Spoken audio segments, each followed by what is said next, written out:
하나님의 말씀 역대상 25장 말씀입니다. 다윗이 군대 장관들로 더불어 아삽과 헤만과 여두둔의 자손 중에서 구별하여 섬기게 하되 수금과 비파와 재금을 잡아 신령한 노래를 하게 하였으니 그 직무대도 일하는 자의 수요가 이러하니라.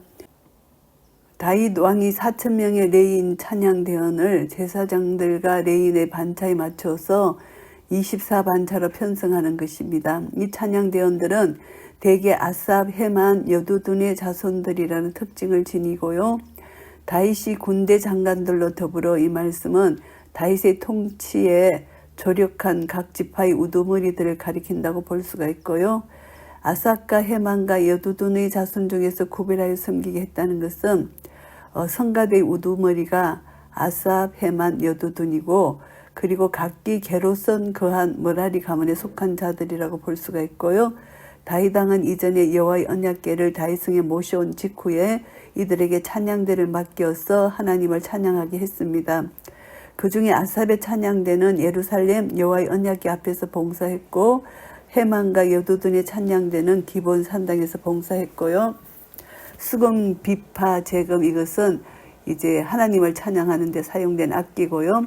신령한 노래를 하게 했다. 이것은 선지자 시인 악사가 하나님의 영감을 받아서 감동된 말씀을 쏟아내는 것을 나타내는 말인데 성가대원들이 신령한 노래를 하였다 하면은 그들이 마음속으로 하나님의 크신 감동을 받아서 감동된 노래, 감동된 시구를 쏟아내었음을 의미하는 것이고요. 그 직분대로 일하는 자의 수요가 이러하니라. 24반차의 우두머리들을 가리키는 것으로 추정하고요. 아삽의 아들 중 삭굴과 요셉과 느다냐와 아사렐란이 이 아삽의 아들들이 아삽의 수하에 속하여 왕의 명령을 쫓아 신령한 노래를 하며 삭굴, 포로기한 이후에 그의 후손들이 언급되는데 그들은 성전에서 나팔 부는 직무를 맡았던 것으로 나와 있고요. 여두둔에게 이르러는 그 아들 그달리아와 쓰리와 여사야와 하샤바와 마띠디아 6사람이니 그 아비 여두둔의 수하에 속하여 수금을 잡아 신령한 노래를 하며 여호와께 감사하며 찬양하며 신령한 노래, 여두둔의 찬양대가 찬양한 노래, 신령한 노래가 시편 39편, 62편, 77편에 나와 있고요. 여두둔의 수하에 속하여 수금을 잡았다는 것은 여두둔의 지도하에 수금으로 찬양했다는 그런 말씀이고요. 헤만에게 이르러는 그 아들 붓기야와 마따냐와 우시엘과 스부엘과 여리못과 하나냐와 하나니와 엘리아다와 깃달리와 로임디에셀과 요스브가사와 말로디와 호딜과 마시옷이라. 우시엘은 18절에 나오는 아사렐과 동일 인물이고요. 하나냐, 마시옷 이렇게 나오는데 여기서 보면은 헤만의 6째 아들인 하나냐로 시작해서 마지막 14째 아들 이름까지 나열시켜 보면은 그 이름들이 지니고 있는 의미로 인하여 멋진 시가 이루어진다는 것입니다. 그래서 9명의 아들들이 가진 이름의 뜻을 살펴보면은 6째 하나냐부터 14째 마시오까지 살펴보면은 이런 뜻이 있다고 합니다. 여호와의 은혜로우소서, 나에게 은혜로우소서, 오 나의 하나님이여, 내가 찬양하나이다. 그리고 도우심을 찬양하나이다. 비록 외로운 처지에 있을지라도 나는 선포하나이다. 가장 높은 환상들을. 이것이 우시엘의 아들들의 이름 6째부터 14째 아들의 이름을 해석한 것이 그 뜻을 나타낸 것이 한 편의 시가 되었다는 것을 알 수가 있고요. 이는 다 헤만의 아들들이니 나팔을 부는 자며 헤만은 하나님의 말씀을 받드는 왕의 선견자라. 하나님이 헤만에게 14아들과 3딸을 주셨더라. 헤만은 14아들과 3딸을 받은 자이고 하나님 말씀을 받들은 왕의 선견자. 이것은 하나님과 왕 사이에서 하나님의 뜻을 왕에게 전달해 주는 자를 가리키는 것이고 하나님의 영에 감동된 찬송시를 통해서 왕에게 하나님의 뜻을 전달한 것으로 보는 것이고요. 이들이 다 그 아비수아에 속하여 재금과 비파와 수금을 잡아 여호와 하나님의 전에서 노래하여 섬겼으며 아삭과 여두둔과 헤만은 왕의 수하에 속하였으니, 아삭과 여두둔과 헤만의 아들들 모두를 가리키는 말입니다. 여기서 수하에. 그래서 이 세 악사들은 다윗으로부터 성가대 대장이라는 공식 직함을 받고서 이제 철저하게 다윗 왕의 지시하에서 활동했고요. 저희와 모든 형제 곧 여호와 찬송하기를 배워 익숙한 자의 수요가 288이니라. 아삭과 여두둔과 헤만의 아들들 24명이 각각 11명의 찬양대원을 거느렸어 각 반차가 12명으로 구성되어 있음을 알 수가 있고요. 세 악사의 아들들을 포함한 288명은 여호와를 찬송하기에 뽑힌 다른 레위인들을 가르치는 선생들이었음을 알 수 있고요. 이들을 포함해서 하나님을 찬양하기 위해서 다윗이 소집한 레위인의 총수는 모두 4,000명이라고 하고요. 이 무리의 큰 자나 작은 자나 스승이나 제자를 물론하고 일례로 제비 뽑아 직임을 얻었으니, 다윗 왕이 소집한 4,000명의 찬양대 모두가 예외 없이 아무런 차별 없이 찬양대 24반차에 속하게 되었다는 것을 말해주는 것이고요. 찬양대원들 중에는 남을 가르치는 위치에 있는 자가 288명이 되었고, 그들을 포함한 모든 찬양대원들은 24반열의 순서를 결정함에 있어서 아무런 차별 없이 제비를 뽑아 정하였던 것이고요. 이는 하나님 안에서 봉사함에 있어서 차별이 없는 은혜를 여기서 말씀해 주는 것이고요. 그리고 이제 첫째로 뽑힌 자는 아삽의 아들 중 요셉이요, 둘째는 그달리아니 저와 그 형제와 그 아들 12인이요. 요셉은 아삽의 둘째 아들이고 그의 이름은 여호와께서 더하실 것이다, 이런 뜻이고요. 그달리아는 여두둔의 맏아들이고 이름의 뜻은 여호와는 위대하심이다, 이런 뜻이 있습니다. 셋째는 삭굴이니 그 아들과 형제와 12인이요. 삭굴은 아삽의 맏아들로서 순결이라는 뜻이고요. 넷째는 이스리니 그 아들과 형제와 12인이요. 이스리는 여두둔의 둘째 아들로서 3절에서는 서리로 언급되는 것이고 뜻은 여호와께서 형성하셨다, 이런 뜻이고요. 다섯째는 느다냐니 그 아들과 형제와 12인이요. 아삽의 셋째 아들입니다. 여호와께서 주시다, 이런 뜻이고요. 여섯째는 붓기야니 그 아들과 형제와 12인이요. 붓기야는 헤만의 맏아들이고 여호와와 그릇이라는 뜻이 있고요. 일곱째는 여사렐라니 그 아들과 형제와 12인이요. 여사렐라는 아삽의 막내 아들이고요. 2절에서는 아사렐라로 기록되어 있고 뜻은 하나님께서 채우셨다, 이런 뜻이고요. 여덟째는 여사야니 그 아들과 형제와 12인이요. 여사야는 여두둔의 셋째 아들이고요. 여호와께서 구원하심이라, 이런 뜻이 있고요. 아홉째는 mat다냐니 그 아들과 형제와 12인이요. mat다냐는 헤만의 둘째 아들이고 이름의 뜻은 여호와의 선물이라는 뜻이고요. 열째는 시므이니 그 아들과 형제와 12인이요.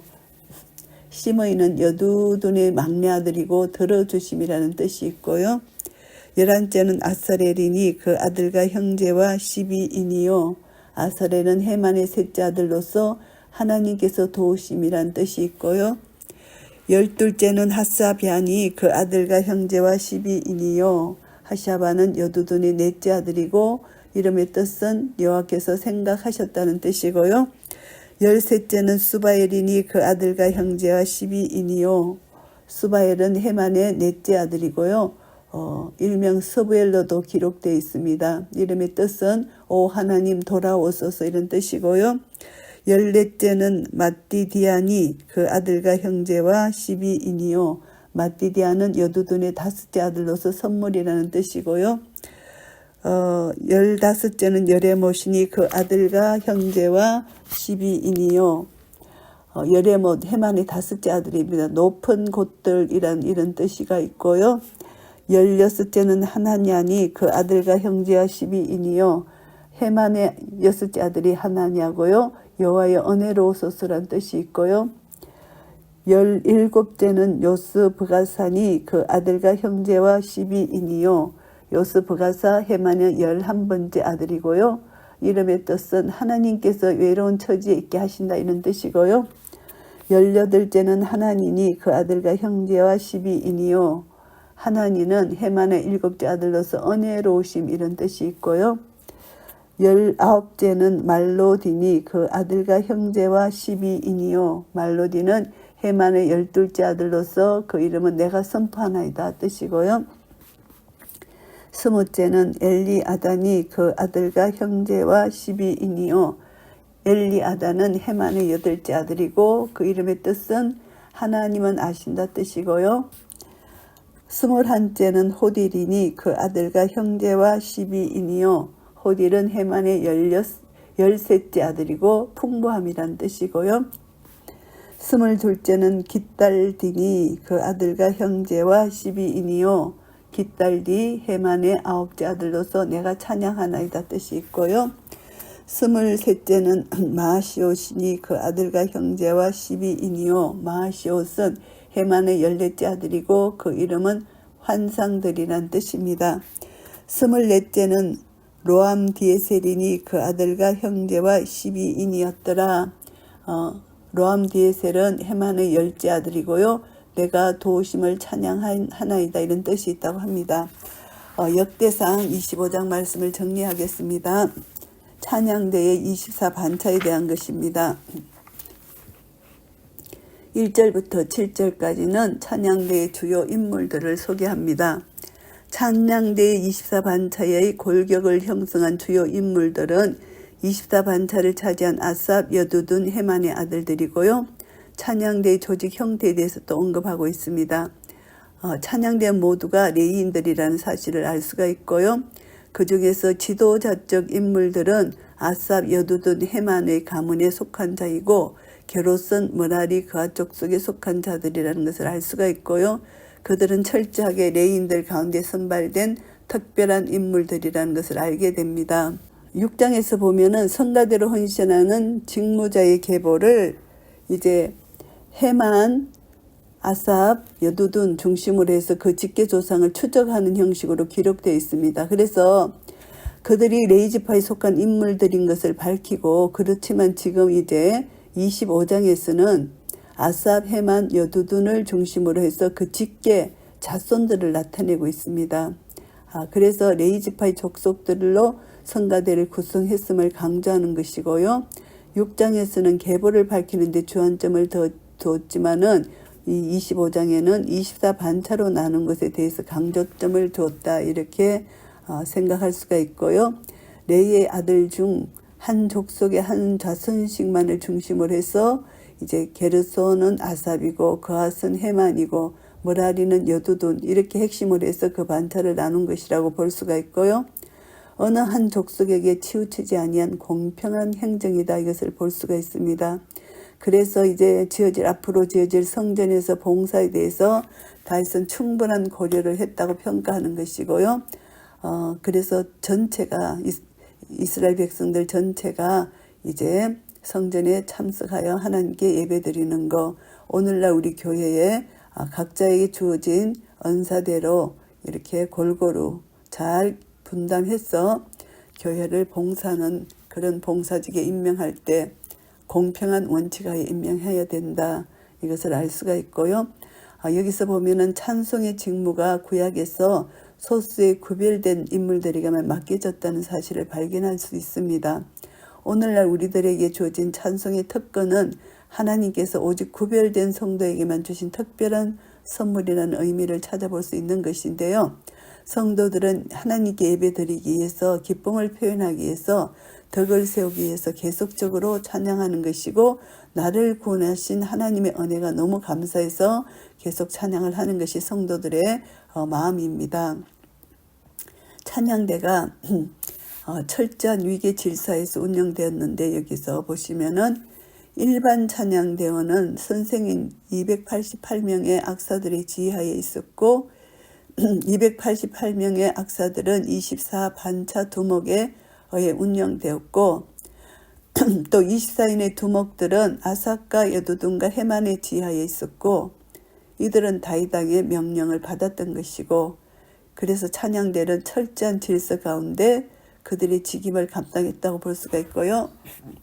하나님을 찬송하는 자들은 하나님께서 세우신 질서 가운데 거룩한 직임을 수행해야 한다는 교훈을 받게 됩니다.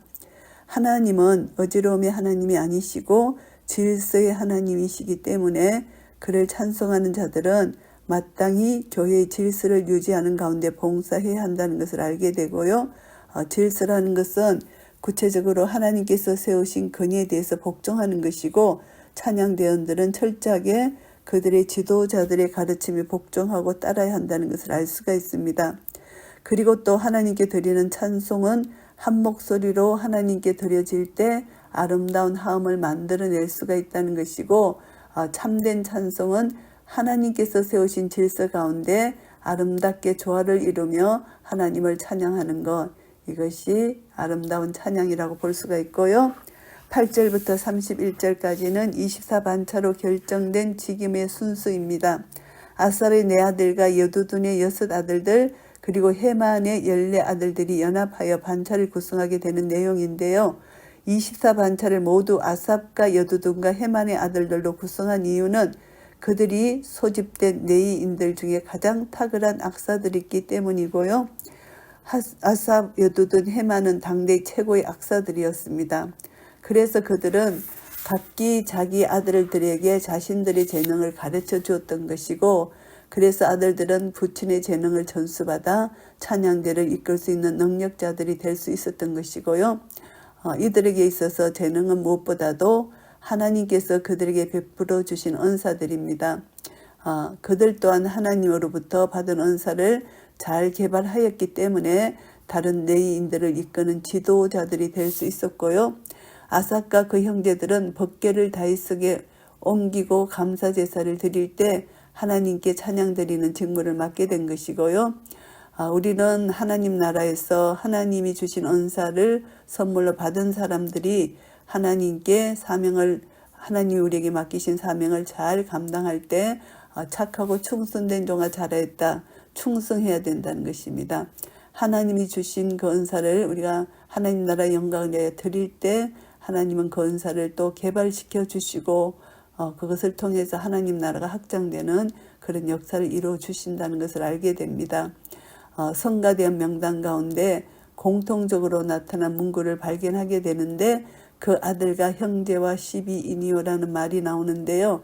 이 표현은 각 가족 공동체가 한 목소리로 하나님을 찬양했다는 그런 말씀입니다. 이것은 하나님을 경배하는 일이 생활 중심이 되었다는 것을 의미하는 것이고요. 이같이 성도의 삶, 가족 공동체의 삶은 마땅히 하나님을 찬양하는 생활이 되어야 한다. 이것을 우리가 교훈함을 받습니다. 찬양의 주인은 하나님이시고 우리는 마음과 성품과 힘을 다하여 하나님을 찬양하는 것이고 구원의 기쁨과 감격을 찬양으로 하나님 앞에 올려드리고 찬송은 신령한 노래입니다. 그리고 찬송은 성도들의 삶이 되어야 되고 그리고 이 찬송은 우리 모든 삶 속에서 우리 삶이 찬양으로 가득 채워질 때 온 세상이 찬양으로 채워질 수 있고 그리고 하나님 영광 중에 계신 하나님의 이름이 우리 성도들을 통하여 찬양받고 그리고 또 아직 믿지 않는 자들에게 우리가 복음을 전하면 그들로 하여금 또 찬양을 받고 모든 무릎이 우리 주 예수 그리스도 이름 앞에 무릎 꿇는 그날이 올 때 온 민족과 열방 가운데 우리 아버지 이름이 높임을 받고 찬양을 받으실 것입니다. 이런 은혜가 우리 모두에게 있으시기를 예수 그리스도 이름으로 축복합니다. 아멘.